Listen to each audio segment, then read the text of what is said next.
Hi friends of the Michigan Heroes Museum. I am back for another Mondays at the Museum video. Today I am in the Polar Bear Gallery.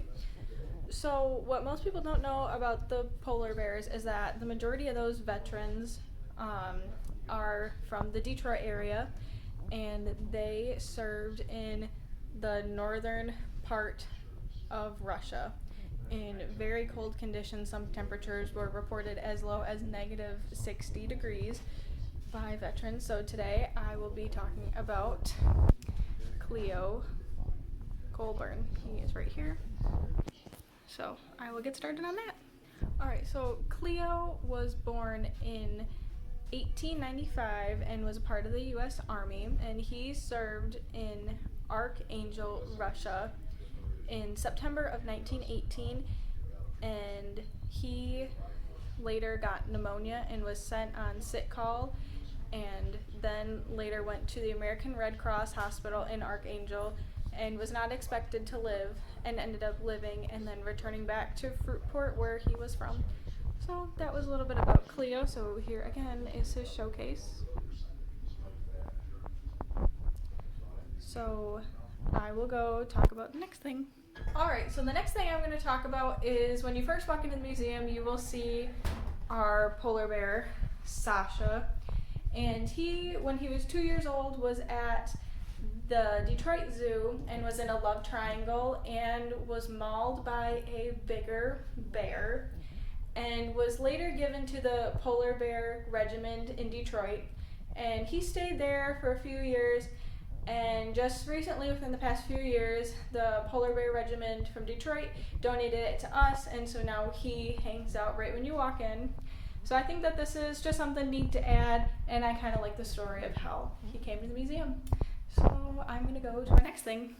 Alright, so I'm going to end our video here, and I'm actually going to have John Ryder come in and talk about these flags right behind me, because I think he does a great job of telling their story. So John will tell that he is the executive director right at the museum. But before I say goodbye, I make sure to come and like us on Facebook, visit us in the museum, and yeah, stay tuned for next week of Mondays at the Museum. Bye! Thank you, Lisa. What we're standing in front of here are some flags that the polar bears brought back from Archangel, Russia area. This first one flew over Panega, which was the U.S.'s most northerly post during World War I. You can see where that's a storm flag. It was able to take a lot of the beating that would have gotten up there due to the weather.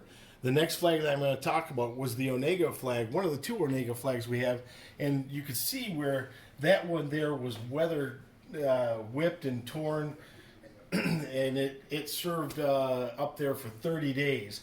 The guys got that at a YMCA in New York on their way through. It's a ceremonial flag, and it wasn't made for holding up to the weather. And so these guys, when they were up there, they didn't want to fly the Union Jack because they were under British command. They were looking for another American flag to put in Onega in the little infirmary that they had, the field hospital. And Albert Geltz, right down here, is his information, his uniform. But Albert Geltz was with the 339th, and he was in the infirmary with the Spanish influenza at the time. And he took and found a Russian flag, which is the same as Russia uses today, with the large stripe of blue, large stripe of red, large stripe of white. And he had this, he cut it in the strips.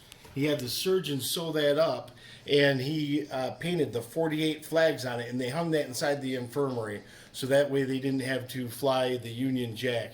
And the reason why these guys here, they loved the Canadians that they served with. They had a lot of respect for the French that they served with, not so much for the British that they served with, because they thought that the British were harsh on their men. The officers were harsh on their men, and they didn't like that. And the British thought that the American officers were too lax in their treatment of their enlisted men. So that's just a little bit of history on some of the flags that we have there in the museum, and a little bit of the history that we have at the museum. Really quick, these flags here, Albert Geltz had them upstairs in his or up in the rafters of his garage, and when Stan started the museum, he went and talked to him, And Albert says, "Oh, hey, you might be interested in these." They were rolled up in a ratty paper sack, and they would have been lost to history hadn't he offered those to Stan. Just amazing story of some amazing American flags.